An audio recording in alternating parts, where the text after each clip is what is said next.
世界一不幸ではないけれどなんとなく憂鬱なあなたに私は漢方をおすすめしますカフェに行くより漢方をおすすめしたいと思います。どうもこんにちは、なおドーナツです。今日はですね、こちらの本友達から勧めていただきまして、すごく面白かったです。でその中に出てきましたですね、ロシア風ツップフクーヘンというドイツのチーズケーキに挑戦していこうと思います。では水切りヨーグルト作っていきます。結局ね、ロシアなのかいドイツなのかいどっちなんだい状態なんですけど、中山健二くん、ドイツの食べ物みたいですね。ロシア風っていうのは名前がそうやってついてるだけで、実際ロシア全然関係ないっていう話でした。で使うそのチーズがですね、クリームチーズを使うよりもこの水切りヨーグルトで作った方が本格的になるって聞いたんで、コーヒードリッパーでちょっとやってみたんですけど初めてねコーヒードリッパーでやったら、冷蔵庫のねこの場所を取るわで今中身出してましたけどね、恐ろしいほど体積取りましたんで、そこだけ注意っていう感じですね。では材料こちらでございます。材料はですね、今日は11個だけ4個だけの雰囲気で、材料11個だけですね。でココアだけちょっと必須なんですね今日ね。なので、しかもなんかわかんないけど100均じゃなくて、今日ちょっといいやつ買って、ちょっといいやつっていうか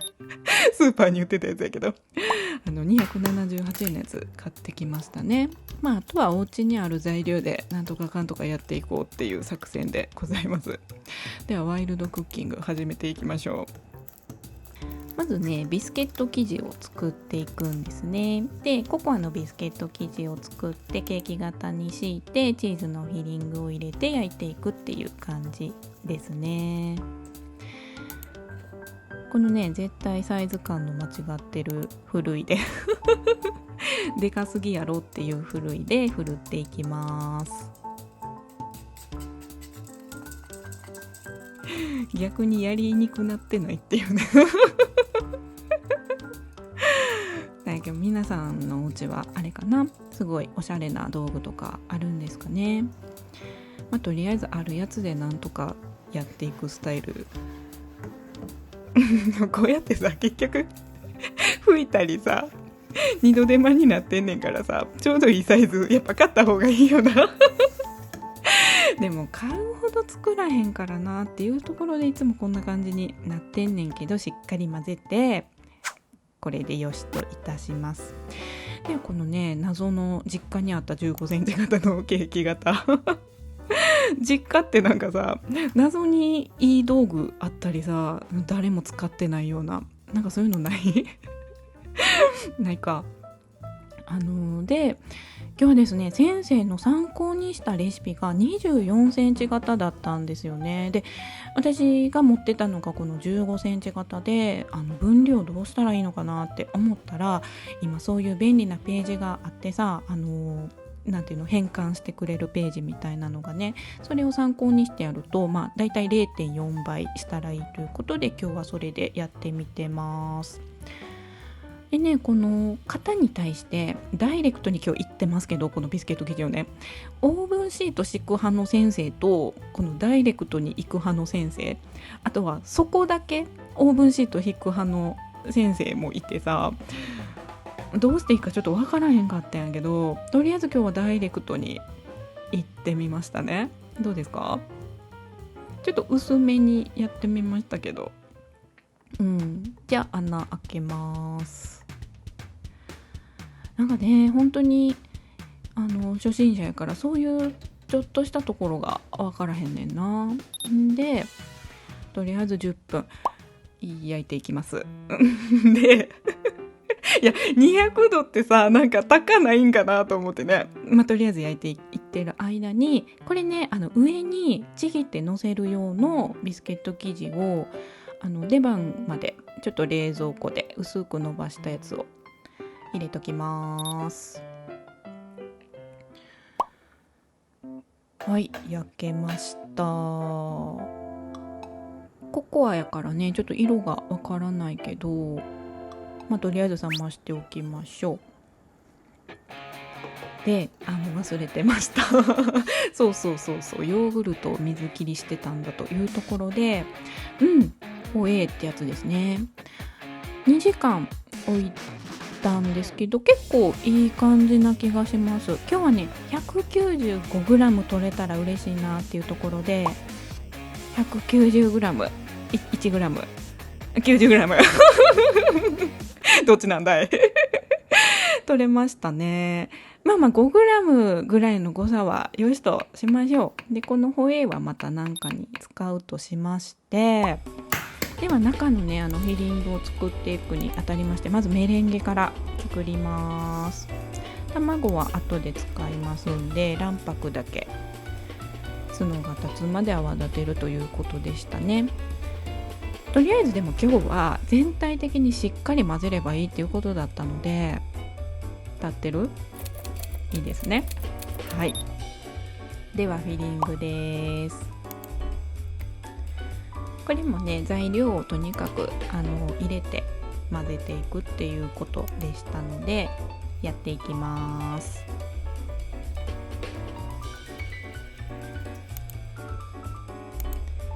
今ね、牛乳、片栗粉、バニラエッセンス入れましたけど、片栗粉もね本当はコーンスターチだったんですけど、もう片栗粉で代用してしまいました。なんかね、ドイツの本当のレシピだとプリンの素みたいなのがなんか売ってるんですって、ドイツには。それを入れるっていうことだったんですけど、それの代用として牛乳と片栗粉、バニラエッセンス入れてみましたね。はい、とりあえず今んとこ順調というところなんですけど、さっきの生地っていうかビスケット生地にね入れていくねんけどちょっとさ私なんでこのビスケット生地上の方までちゃんとやらんかったんやろうななんかさ、すごい9割ぐらいまでしかさビスケット生地を型に対してやらんかったけど、もうギリギリなったやんななんかわからんけど、中途半端なところまでしかやらへんかったけど、皆さん上の方まで絶対やった方がいいと思いますね。で、これももうちょっと小さくちぎった方が良かったかな。ちぎって、ここからですね、謎の工程入りますね久しぶりに謎の工程入ります。余ったんですね、この上にちぎる生地がね。で、この隙間がやっぱり気になったんですよね、私ね。で、ちょっと埋めちゃおうかなって思ったんですけど、足りんくなるっていうね無計画半分だけちょっと埋めれたけど、半分やらん方がよかった。ちょっと気になったからさ、ちょっとやっちゃったんやけど、やっていきますねやらん方がよかったかな。で、200度20分もさ、なんかさ、200度がすごい高い気がすんねんけど、言われるがままにとりあえず焼いてみました。どうでしょうか。皆さんもっとそっとやってくださいねどうなんだろう。ちょっと割れちゃってるし、あれかな、焼きすぎたのかな。まだでもね、やっぱり中にはね火が通ってませんので、ただ色はなんかもういい気がすんねんな。色がついてきたらアルミホイルをかぶせてということでしたので、次ね温度を下げてまた焼いていくんですけど、ちょっともうアルミホイルかぶせますね。で、170度で40分焼いていくと。で、30分ぐらいしたら生地が大きく膨らんでくるので、そうなってくるとボソボソしてきちゃうから、途中でオーブンから取り出して冷ましながら焼くということでしたが、先生8分しか先生8分した時にちょっとオーブンの横通ったらこんなんなってたんけどでね、すごい冷静に考えて分かってん。8分経過なんじゃなくて焼き始めてから30分って先生言っててんな。だから200度20分でもう焼いてるからすでに今28分経過した状態やねんな。だから詰まるところ約30分ぐらい経ってんねん。そういうことやって。皆さん意味わかります？だから焼き始めてから30分ぐらいしたらこうなるので取り出しましょうというよりもこうなる前に取り出しましょうなんやけどやっちゃったな。ちょっとねえ、でもなんか美味しそうやったけどねということでとりあえず取り出してですね10分ぐらい待ってみました。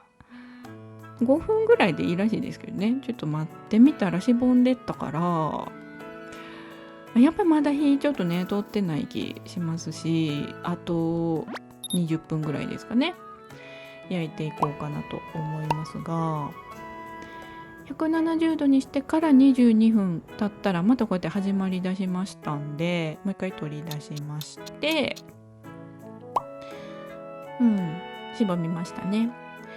で合計40分焼くっていうことだったんですけど、私ねちょっとね気づいたんですけど、今日ね先生のレシピ参考にしてたの24センチ型で、私に15センチ型で作りましたね。焼き時間違うのではないか説ですよね違うよね多分ね。だ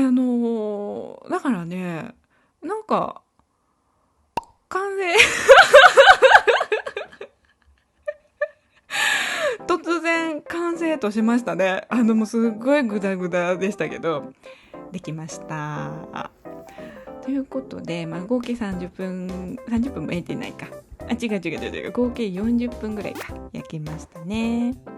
でちょっと型からねやっぱダイレクトにいったからかちょっと外しにくいんですけど、そーっと外してみます。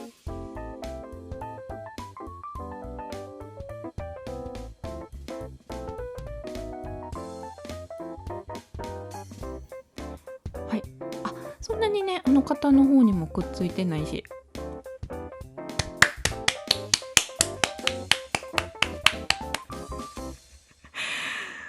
最後わちゃわちゃしましたけどいかがでしょうか皆さん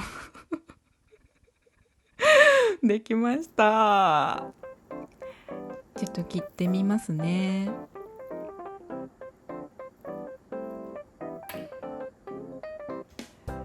どうでしょうか。なんかねレアチーズケーキっていうよりかはスフレチーズケーキのような感触でしたね。では本で読みましたツップフクーヘン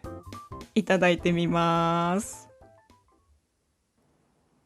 食べたことない味がしてめちゃうまですね。めちゃうまです。クリームチーズで作るね濃厚なチーズケーキとは全然違ってさっぱりした感じなんですけど、さっぱりしてるとそれはそれでちょっと物足りないなってなる感じを